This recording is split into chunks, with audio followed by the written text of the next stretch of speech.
Local news about local people. This is Newslink Indiana. Hello, I'm Chris Bavender. Thanks for joining us. Taxes and tuition topped the list during Muncie Mayor Dan Canan's State of the City address Tuesday. Canan outlined possible changes that include a proposed income tax for people who work in Muncie but live outside the city. Other possible changes, a local sales tax and an increase in Ball State student tuition for commuters and students who live on campus. Canan says the tax changes would help lighten the city property tax burden. To run a city, you run it 100% off of property taxes. And so what that does is discourage people to live in your city. The mayor also touched on renaming Broadway to Martin Luther King Jr. Boulevard and continued efforts to improve the South Side. Help is on the way for Delaware County after January's ice storm and flooding. Newslink Indiana's Chris Wilson shows us how the federal government will rescue Delaware County's agencies. For close to 4 weeks now, crews have worked around the clock trying to put Muncie back together after a storm that took east central Indiana by surprise. Extra equipment and countless hours of manpower can get a little pricey. So what does a disaster like this do to a county's budget? We've got towns that just don't have the money. That's where FEMA comes in, the Federal Emergency Management Agency. Representatives from FEMA and the State Emergency Agency met with Delaware County officials Tuesday to teach them how to get federal aid for each of their agencies. The goal of this meeting is to bring the money back from the Federal Emergency Management Agency to help recoup some of our losses. Representatives from the Delaware County Highway Department, the Sanitation Department, and other agencies lined up for a chance for money to help with their hard work. Muncie parks are just some areas that still need more help with cleanup, but after spending over $1 million already, the city government is looking for some help.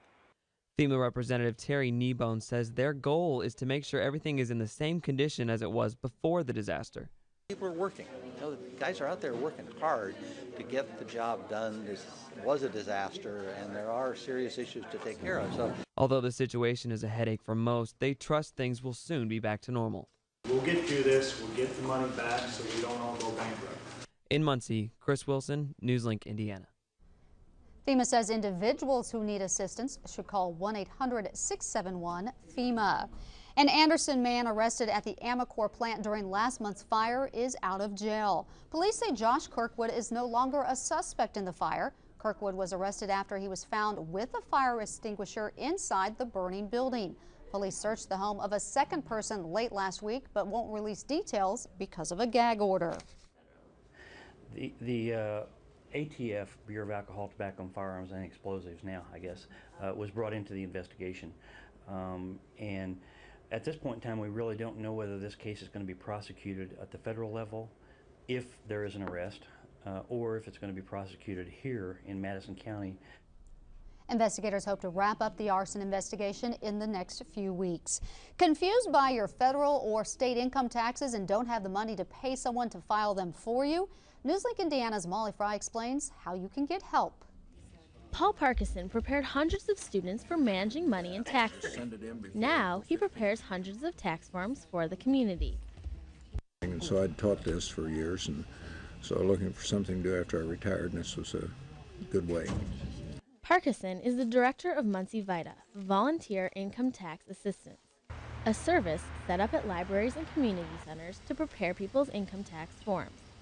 A service many find useful for many reasons. I'm not an expert in the area, so if you can get someone in at that cost, which is no cost to you, to help you, you should.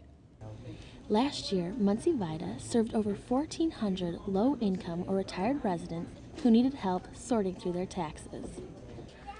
The IRS started the National Free Service to keep residents from spending money that would cut into their refund.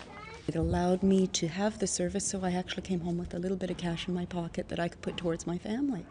Tax forms are handled by trained volunteers who know they are providing an important service to the community. People are very appreciative of the service. And the people they help do appreciate the service for a task that can be very taxing. In Muncie, Molly Fry, Newslink, Indiana. VITA will be at the Eaton Community Center on Mondays, the Marion Hunt Library on Tuesdays, and the Roy C. Bewley Center and Kennedy Library on Wednesdays. Each location is open from 10 until 5 through April 15th. Poet Derrick Slack helped kick off Black History Month Tuesday at Minnetrista Cultural Center, spreading a message of hope. Today is the first day I start living. I will capture my freedom by being given. I will accept the role that I was meant to be. Will accept the challenge of being just me. Well, Black history doesn't have to be just contained within 28 days. But we're Black all year long, not just February 1st to 28th. I will dream with change as my intention. Give freedom and life my fullest attention.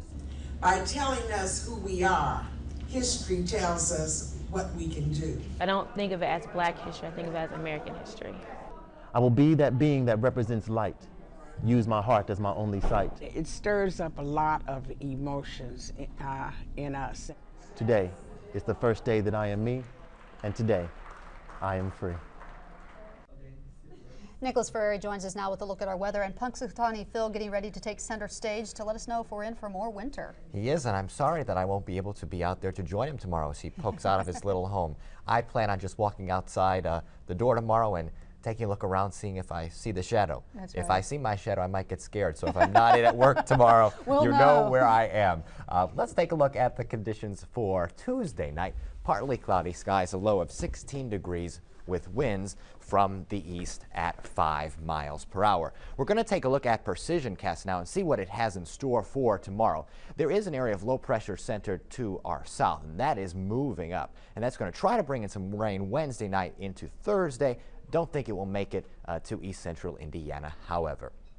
For Wednesday, here's what we're looking at. Morning fog. That might make it difficult to see your shadow in the morning, so if all goes as planned, spring might be arriving a little early here in east central Indiana. It becomes partly cloudy in the afternoon. Our high will be 34 degrees with winds from the east at 5 miles per hour.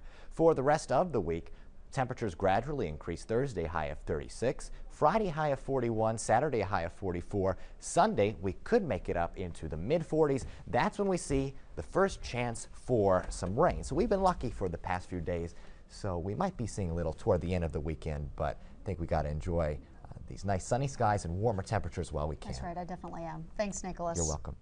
Well, Indiana's no-call law is being challenged by the Consumer Bankers Association. The National Trade Association filed a petition with the FCC to allow its member banks to contact previous customers, even if those customers are on the state's do not call list. The federal telephone privacy law permits companies to contact customers with whom they have established business relationships. Indiana's law, though, prohibits it.